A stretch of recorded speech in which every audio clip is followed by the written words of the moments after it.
के बाहर जंगल में उसकी पर्ण कुटी थी, लकड़ियों की और पत्तों की कुटी थी। बड़ा ध्यानी था, बड़ा लोकप्रिय भी था, एकांतवासी था। एकांत, एक आहार ही करता, एक बार भोजन करता था केवल, कभी कभी भोजन नहीं भी करता था, ऐसा भी था। वो रोज एक बात को देखता था कि जिस वन के अंदर, जिस जंगल में वो रहता था, विराजमान रहता था, ध्यान करता था, तपस्या में लीन रहता था, वहीं पर एक लकड़हारा आता था और लकड़हारा जो है हर दिन आता, लकड़ियाँ काटता और लेकर चला जाता। बहुत दिन हो गए। एक दिन उस बौद्ध भिक्षु ने उस लकड़हारे को अपने पास बुलाया और कहा कि यहाँ तू एक बात बता, तू इतने दिनों से जंगल में आता है, लकड़ियां काटता है, तेरा गुजारा हो जाता है? उसने कहा कि मुनि क्या कहूँ, जितना ले जाता हूँ बस एक दिन का बच्चों का पेट भर जाता है, बस इतना हो जाता है। उस बौद्ध भिक्षु ने कहा कि तू बड़ा मूर्ख है, बड़ा ज्ञानी है, तेरे दिमाग में कभी ये बात नहीं आई कि तुझे अंदर भी जाना चाहिए, हो सकता अंदर कुछ ज्यादा हो। वो लकड़हारा कहता है कि दो जी सुन लो, अब ये सन्यासी यहाँ बैठे हैं, आप कभी यहाँ से बाहर गए नहीं, जंगल के अंदर गए नहीं, अरे जंगल के बारे में मुझसे ज्यादा कौन जानता है, लकड़हारा मैं हूँ क्या आप हैं? उस बौद्ध भिक्षु ने कहा, मूर्ख तू अंदर जा, अंदर जाकर देख, वहां चंदन की लकड़ियों का बाग है और चंदन की लकड़ी काट कर अगर ले जाएगा तो तुझे रोज रोज वन में आने की आवश्यकता नहीं पड़ेगी। खैर उसे भरोसा नहीं था उस भिक्षु की बात पर, फिर भी उसके मन में एक संदेह था, क्या पता बात ठीक ही हो। बस इस संदेह को मन में देते हुए वन के अंदर गया। वन के अंदर गया तो वाकई में 1 किलोमीटर चलने के बाद उसे चंदन का बाग मिला और उससे ये इस बात का बड़ा गर्व हुआ कि वाकई में उस बौद्ध भिक्षु ने जो बात कही थी वो ठीक थी। अब तो वो केवल महीने में एक बार लकड़ियां काटता, उन्हें बाजार में बेच देता, अच्छा खासा धन आता और फिर आराम से चलता। फिर वो आता रहा, कई वर्ष उसे बीत गए, और जब कई वर्ष उसे बीत गए फिर उस बौद्ध भिक्षु ने उसे बुलाया। उसने कहा, करे भाई तू थोड़ा बहुत कभी तो बुद्धि से काम ले ले, कभी तो थोड़ी समझ से काम ले ले, तू फिर रुक गया वहीं पर। तूने ये नहीं सोचा क्या इससे आगे भी कुछ हो सकता है?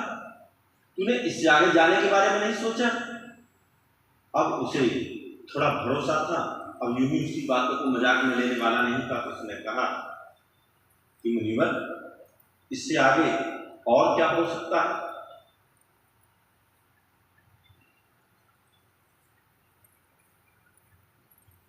इससे आगे और क्या हो सकता है?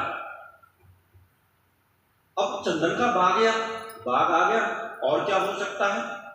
उसने कहा, बौद्ध भिक्षु से जा तो सके। फिर उस जंगल में गया। किलोमीटर चलने के बाद पहाड़ियां उसे दिखाई दी और पहाड़ियों के पास उसे जो है सोने और चांदी के जो है टुकड़े जो है वहां पड़े। तो जैसे हैरत में पड़ गया, उसने कभी सोचा भी नहीं था जंगल के इसके अंदर जाकर और सोने और चांदी के टुकड़े मिल सकते हैं। पत्थर के थे, टुकड़े थे। वो तो नहीं ले गया और फिर तो 6 महीने में एक बार आता और अपना घर चलाने लगा। फिर कुछ वर्षों के बाद उस भिक्षु ने फिर उसे बुलाया अपने पास और पूछा, उससे कहा कि तू फिर रुक गया यहाँ पर, फिर तू आगे नहीं बढ़ा। तेरी इतनी सी समझ में नहीं आई कि जो व्यक्ति यहाँ बैठकर तुझे बता रहा कुछ तो वो जानता ही होगा। तो जा, इससे आगे और जा, इससे आगे जा, तुझे वो मिलेगा जिसके बारे में तूने कभी सोचा भी नहीं। हालांकि उस लकड़हारे ने अब सोने चांदी के जो टुकड़े मिले थे न इकट्ठा कर बेचकर अब तूने उसने बड़ी बड़ी जमीन जायदाद इकट्ठा कर ली थी, बड़े बड़े महल बना लिए थे उसने, बड़ा साधन संपन्न हो गया था।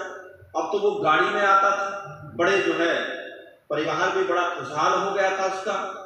लेकिन फिर भी उसे भरोसा था, बहुत ज्यादा भरोसा था उस भिक्षु पर। उसकी बात मानकर वो वन में गया और वन में गया तो वहां देखा जाकर कि पहाड़ी थी, पहाड़ी के ऊपर चढ़ा और ऊपर चढ़ा तो वहाँ जाकर देखता है कि वही बौद्ध भिक्षु जो है वहाँ पर बैठा और ध्यान में लीन।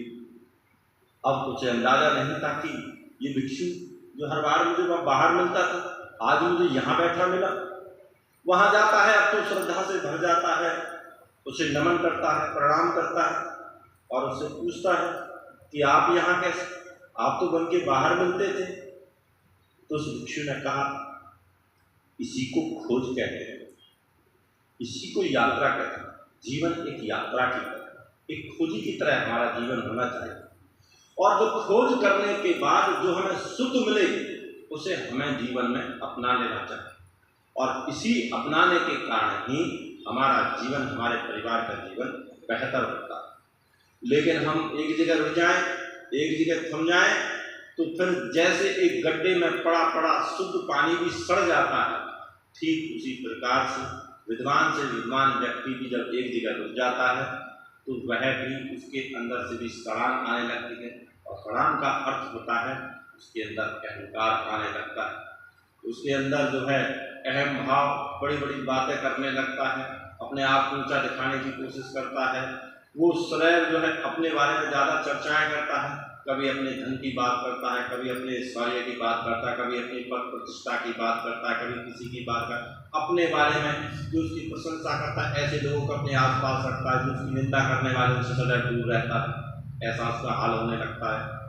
तो इसलिए उपासक और उपासिकाओं को भिक्षु जो है उस लकड़हारे को ये समझाते हुए कहता है कि जो मैं तुम्हें बता रहा हूँ, जो तुम्हें समझा रहा हूँ, इतने दिन से मैं तुम्हें समझाते आया, एक खोजी बनो और जब खोज बनोगे तो तुम्हारे जीवन में एक सुधार आएगा। और कहा कि अब तेरे पास इतना पर्याप्त धन हो गया है और तू आ बैठ, अब तुझे मैं इससे आगे की यात्रा सिखाता हूँ, इससे आगे की यात्रा जो है वो क्या है।